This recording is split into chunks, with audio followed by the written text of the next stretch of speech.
गल्लां करिए ना बहुत सारे लोग गल करते हैं यार उन्हें कीता की मसलन यही गल होंदी है ना जी उन्हें कीता की उन्हें सब तो वड्डी गल वाला की कीती कि वो जेड़े धिर दे नाल जेड़े समाज दा कमजोर तबके नाल कोई खलोना पसंद नहीं सी करदा ना वो ओदे नाल खलो गया ओदे विच तुहाडा रेहड़ी वाला तुहाडा मजदूर तुहाडा गरीब आदमी तुसीं ये देखो मैं एक मोटी जी गल दसदा मेरे वीर बड़े समझदार सारे वीर बैठे ने तुसीं अज लाहौर इस्लामाबाद दे विच एक बंदे ने रहना ना एक बंदे ने ਉਹਨੂੰ ਬਾਹਰ ਰੋਟੀ ਖਾਣੀ ਪਏ ਨਾ ਤੇ ਡੇਲੀ ਦੀ ਦਾਲ ਨਾਲ ਵੀ ਰੋਟੀ ਉਹ 1000 ਰੁਪਏ ਦੀ ਖਾਂਦਾ 3 ਟਾਈਮ ਰੋਟੀ 300 ਰੁਪਏ 'ਚ ਰੋਟੀ ਨਹੀਂ ਖਾਧੀ ਜਾਂਦੀ ਠੀਕ ਹੈ ਜਿਹੜੀ ਗੱਲ ਤੋਂ ਖਾਨ ਸਾਹਿਬ ਦਾ ਮਜ਼ਾਕ ਉਡਾਇਆ ਗਿਆ ਨਾ ਕਿ ਦੇਖੋ ਜੀ ਇਹਨਾਂ ਤੇ ਲੰਗਰਖਾਨੇ ਖੋਲਦੇ ਯਾਰ ਇੱਕ ਮਜ਼ਦੂਰ 25000 ਰੁਪਇਆ ਕਮਾਉਣ ਡਿਆ ਤੁਹਾਡੀ ਪਸਲੀ ਨਹੀਂ ਹੈ ਕਿ ਤੁਸੀਂ ਉਸ ਤੋਂ ਜ਼ਿਆਦਾ ਉਹਨੂੰ ਤਨਖਾਹ ਦੇ ਸਕੋ ਲੇਕਿਨ ਯਾਰ ਉਹਨੇ ਅਗਰ ਰੋਟੀ ਖਵਾਈ ਹੈ ਤੇ ਤੁਹਾਨੂੰ ਤਕਲੀਫ ਕੀ ਹੈ ਤੁਹਾਨੂੰ ਕੀ ਤਕਲੀਫ ਹੈ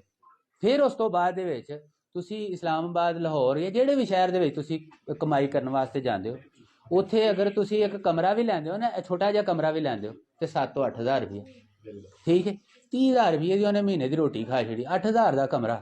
ਤੇ 25000 ਦੇ ਵਿੱਚੋਂ 13000 ਸਬਸਿਡੀ ਉਹ ਘਰੋਂ ਲਿਆ ਕੇ ਦੇ ਮਤਲਬ ਅਕਲ ਨਹੀਂ ਕਰ ਉਹ ਵਿਜ਼ਨ ਵਾਲਾ ਬੰਦਾ ਯਾਰ ਉਹਨੇ ਕੁਝ ਤੇ ਸੋਚਿਆ ਉਹਨੇ ਸੋਚਿਆ ਕਿ ਯਾਰ ਮਜ਼ਦੂਰ ਦੀ ਮਜ਼ਦੂਰੀ ਨੂੰ ਕਿਵੇਂ ਬਚਾਇਆ ਜਾ ਸਕਦਾ ਠੀਕ ਹੈ ਉਹ ਮਜ਼ਦੂਰ ਜਿਹੜਾ ਵਿਚਾਰਾ 5-7 ਜਣੇ ਇਕੱਠੇ ਹੋ ਕੇ ਕਮਰਾ ਲੈਂਦੇ ਥੱਲੇ ਪਏ ਨੇ ਉੱਥੇ ਹੀ ਚੁੱਲ੍ਹਾ ਉੱਥੇ ਹੀ ਸਾਰਾ ਕੁਝ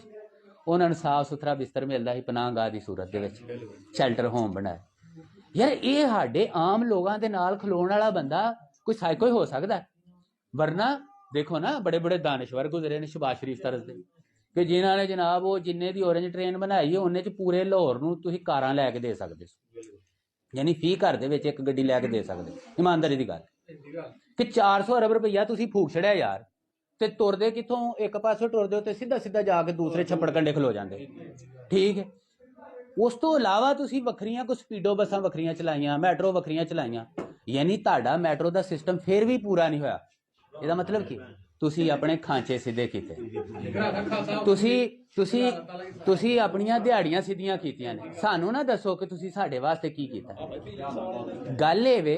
ਕਿ ਇੱਕ ਲਾਹੌਰ ਦੇ ਵਿੱਚ ਅਸੀਂ ਇਹ ਨਹੀਂ ਕਹਿੰਦੇ ਕਿ ਲਾਹੌਰ ਦੀ ਤਰੱਕੀ ਨਹੀਂ ਹੋਣੀ ਚਾਹੀਦੀ ਲੇਕਿਨ ਮੈਨੂੰ ਇੱਕ ਗੱਲ ਦੱਸੋ ਮੈਂ ਛੋਟੀ ਜਿਹੀ ਮਿਸਾਲ ਦੇਣਾ ਕਿ ਸਾਡੇ ਵਿੱਚੋਂ ਇਹ ਜਿੰਨੇ ਵੀ ਦੋਸਤ ਸਾਥੀ ਨੇ ਇਹਨਾਂ ਨੂੰ 2 ਆਪਸ਼ਨ ਦਿੱਤੇ ਜਾਣ ਕਿ ਭਾਈ ਤੁਹਾਨੂੰ ਅਸੀਂ ਲੱਖ ਰੁਪਈਆ ਦਿੰਦੇ ਆ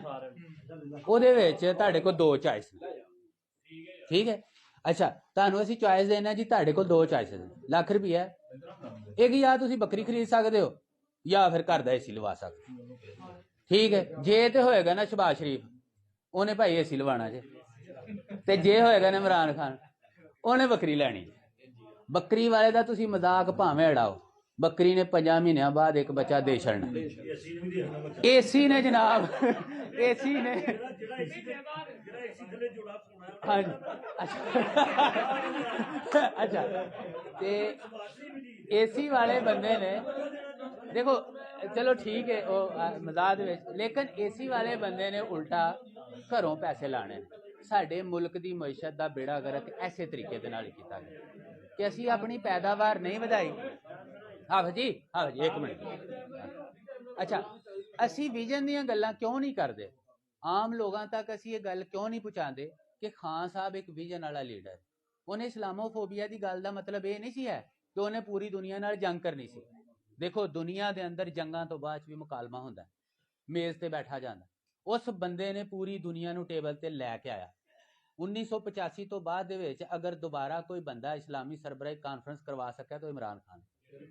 ਠੀਕ ਹੈ ਤੇ ਜਦੋਂ ਉਹ ਬੋਲਦਾ ਸੀ ਨਾ ਤੇ ਸਾਰੀ ਦੁਨੀਆ ਦੇ ਲੋਕ ਜਿੰਨੇ ਵਜ਼ਰਾਏ ਖਾਰਜਾ ਬੈਠੇ ਸੀ ਤੇ ਉਹਦੇ ਦੇਖਦੇ ਸੀ ਕਿ ਯਾਰ ਇਸ ਬੰਦੇ ਦਾ ਮਤਾਲਿਆ ਇਹ ਨਹੀਂ ਹੈ ਕਿ ਪਰਚੀ ਫੜੀ ਕਿ ਅਸੀਂ ਤੁਹਾਨੂੰ ਵੈਲਕਮ ਕਰਾਂਗੇ ਕਾਹਦੇ ਤੇ ਦਾਲ ਤੇ ਆਲੂ ਕੀਮਾ है ओबामा के सामने बह के जी वो लीडर साहब बैठे ने एंड दे आखिर रिजल्ट की कढ़िया जी दाल कीमा तुहानू इंतजार कर रहा लाहौर दे विच तुहाडा यार साडी दाल कीमा पलीसी रह गई है दुनिया दे नाल गल करन वास्ते तुसीं ये देखो खान साहब दे दौरे हुकूमत दे विच एक ड्रोन हमला नहीं होया क्यों ਉਹਦਾ ਸਟੇਟ ਮੌਕਫ ਸੀ ਕਿ ਭਾਈ ਮੇਰੇ ਸ਼ਹਿਰੀ ਨੇ ਮੇਰੇ ਸ਼ਹਿਰੀਆਂ ਦੇ ਉੱਤੇ ਤੁਸੀਂ ਕੋਈ ਵੀ ਇਸ ਤਰ੍ਹਾਂ ਦਾ ਕੰਮ ਨਹੀਂ ਕਰ ਸਕਦੇ ਅਸੀਂ ਇੱਕ ਪਾਸੇ ਬਹਾਦਰ ਹੋਣ ਦਾ ਨਾਟਕ ਕਰਦੇ ਹਾਂ